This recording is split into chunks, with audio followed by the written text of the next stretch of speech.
निधनम सुतानाम निसौ में घोरो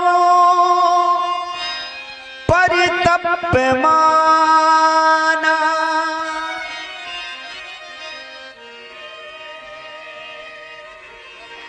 निसम में घोरम परितप्यमाना। प्रातः काल जिस समय हुआ और द्रौपदी ने उन बच्चों की सेज सैया पर जाकर के जिस समय चद्दर को हटाया है और उन बच्चों को नहीं पाया, केवल धड़ ही धड़ पड़ा है, सर गायब है, रक्त रंजिश पूरी चारपाई है, तो मां तो पछाड़े खा करके गिर गई।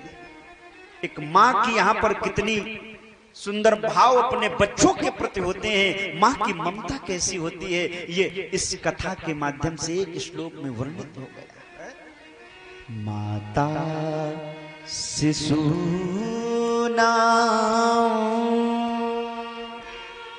निधनम सुताना। माता ने जिस समय अपने शिशुओं को निधनम सुतानाम मरा हुआ देखा तो दाढ़े मार करके गिर गई, हाय हाय की चीत्कार पुकार करने लगी। और वो भी क्यों न हो, क्योंकि मां का हृदय ही इतना कोमल और निर्मल हुआ करता है। ये केवल तब की बात नहीं है कि द्रौपदी की कोई कथा है महाभारत के समय की, आज की भी कोई मां हो। उसे तो शास्त्रों में वर्णन है, कुपुत्रो जायेत पर क्वचिदपि कुमाता न भवति।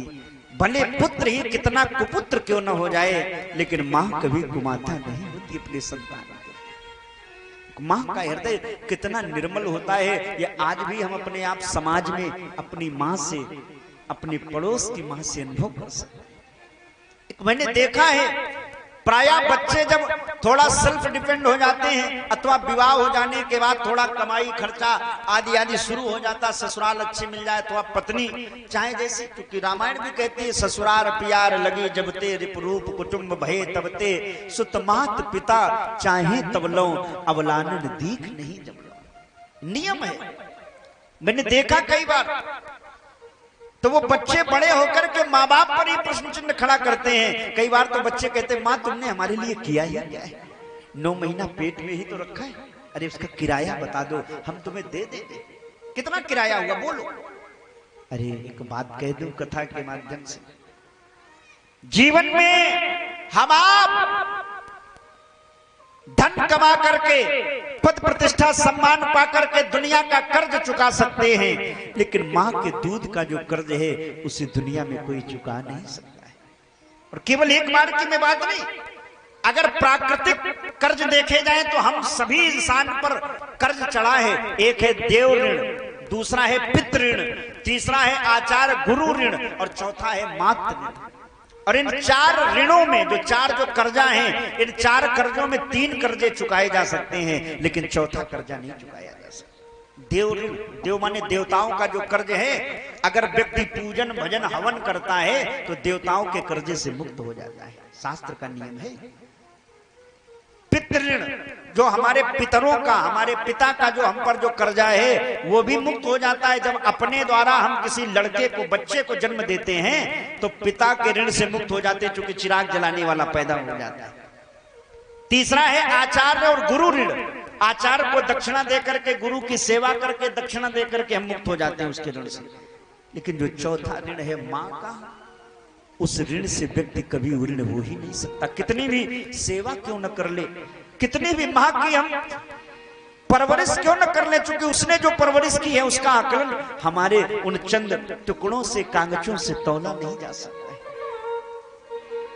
कहां तक मैं कहूं, अगर एक एक पॉइंट पर हम लोग दृष्टि डालें तो जो बच्चे कहते मां तुमने 9 महीने पेट में रखा है उसका किराया बता दो। मेरे भाई बहन, इस कथा के माध्यम से, वीडियो के माध्यम से जो मुझे देख रहे हैं देश विदेश तक, मैं कहना चाहूंगा आपसे, कभी भी हम उस मां के कर्ज को अदा नहीं कर सकते हैं, क्योंकि मां ने जो त्याग किया है। अगर एक पॉइंट पर जाऊं एक एक पर, तो 9 महीना पेट में रखती है माँ जो भोजन करती, जो पीती है, जो खाती है, वो सब नार के द्वारा उस बच्चे में जाता। तभी माँ को अच्छी अच्छी दवाइयाँ खिलाई जाती, विटामिन खिलाई जाती है और कई तरीके के अच्छे व्यंजन खिलाए जाते। क्यों? उस महिला को नहीं खिलाए जाते, उस बच्चे में जाता है। वो जो खाती है वो महिला अपने शरीर की परवाह न करके और उस बच्चे को 9 महीने पेट में रखती, भार रखती, इतना बड़ा भार, इतना छोटा सा वो पेट, लेकिन उसमें इतना बड़ा भार रख लेती माँ। दर्द सहती, कष्ट सहती। बेटा हाथ पैर जब गर्भ में चलाता है माँ को दर्द होता है, लेकिन माँ कभी जन्म देने के बाद उस बच्चे को मारती नहीं, वो तो हृदय से लगा लेती। केवल इतनी ही बात नहीं, जन्म देते समय लिखा है शास्त्रों में कि माँ का भी दूसरा जन्म होता है जब बच्चे को वो जन्म देती है। इसका आकलन महिलाएं जानती, कितनी असहनीय पीड़ा और जन्म देते समय माने मरने वाला कष्ट, इतना दर्द। और आजकल की स्थिति में अगर सीजर माने ऑपरेशन वगैरह ऑपरेट हो जाए तो और भी समस्या महीनों बनी रहती है, लेकिन माँ उस दर्द को चुपचाप सह लेती है और बच्चे को जन्म दे के हृदय से। फिर भी बच्चे कहते क्या किया तुमने? अरे एक एक पॉइंट पर आगे बढ़ोगे तो अपना श्रृंगार भूल जाती है माँ और बच्चे को सजाती है। मैंने देखा है माँ फटी पुरानी साड़ी पहन लेगी लेकिन बच्चों को अच्छे कपड़े पहनाएगी।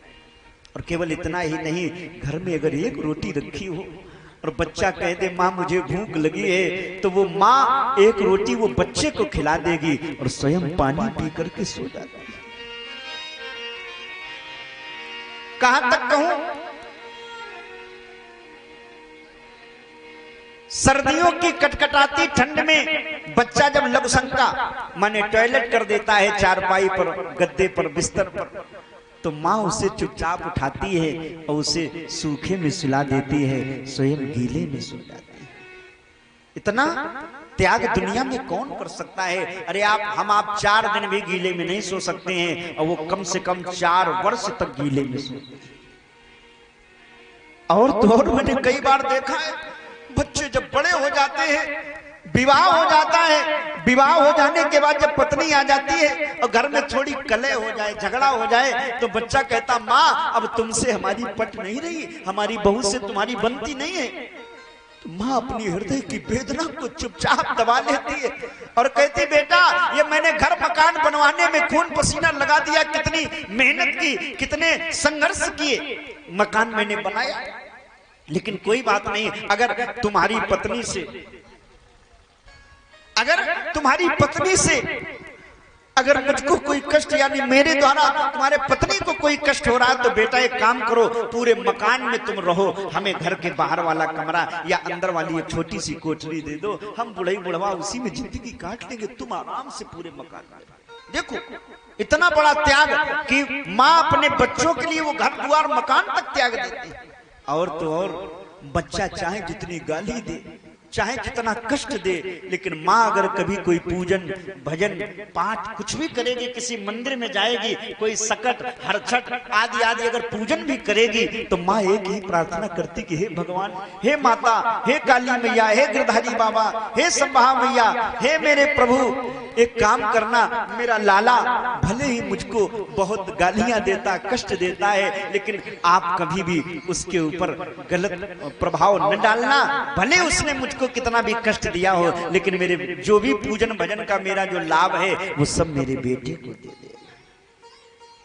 ऐसी माँ, ये माँ का हृदय होता है और फिर भी बच्चे नहीं समझ पाते। अरे इसीलिए तो कहता हूं भैया कि जीवन में कितनी भी सेवा क्यों न कर ले हम माँ की, लेकिन उस माँ के कर्ज से फिर भी उऋण नहीं हो सकते, मुक्त नहीं हो सकते। माता शिशु